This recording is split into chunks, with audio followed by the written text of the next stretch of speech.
દોસ્તી એવો સંબંધ જે કોઈનો બનાવેલ કે આપેલ સંબંધ નથી, એ તો આપણે મનથી બનાવેલ સંબંધ છે. એવો મજબૂત સંબંધ જે ગમે તેટલા વાવાઝોડા આવે ને તો પણ ટકી રહે. અહીંયા બધા મિત્રની વાત નહીં, પણ એવા ખાસ મિત્રની વાત કરું છું જે દરેકના જીવનમાં હોય છે. જેમ કે કૃષ્ણ સુદામાની મિત્રતા, જે નાત જાત અમીર ગરીબ સમજ ના સમજ ઊંચ નીચ કાંઈ જ નથી જોતું, એ તો જોવે છે ફક્ત મનની પરિભાષા સમજે છે.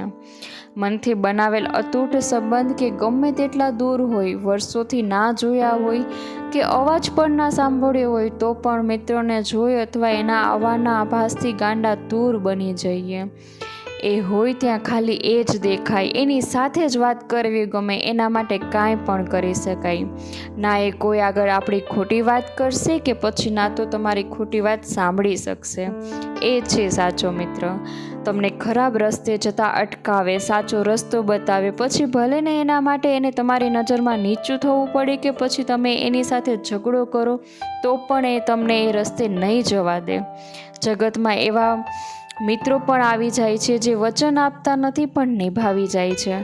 અમુક વાર એની સાથે વાત કરવામાં ઓછું અને ઝઘડો કરવામાં વધારે મજા આવે છે.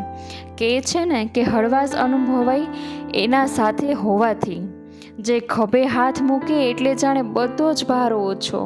જેની સાથે કલાકો ક્યાં વીતી જાય છે ખબર જ ના પડે. જેના ખભે માથું મૂકીને બિંદાસ રડી શકાય. જેની સાથે સુખ અને દુઃખ બંને વેચી શકાય. જેની સામે બોલતા પહેલાં કાંઈ પણ ના વિચારવું પડે. જેને ખુશ અને હસતા જોઈને આપણે ખુશી મળે. સાહેબ, આજ તો છે દોસ્ત અને દોસ્તીની સાચી વ્યાખ્યા. દુનિયાની સૌથી મોટી ભેટ એટલે એક સારો મિત્ર, જે કિંમતથી નહીં પણ કિસ્મતથી મળે છે. શું તમારી પાસે પણ આવું કોઈ મિત્ર છે? જો હા, તો કમેન્ટ બોક્સમાં લખજો અને તમારા મિત્રને શેર કરજો. ને મારા ચેનલને લાઈક, શેર અને સબસ્ક્રાઈબ કરજો. Thank you.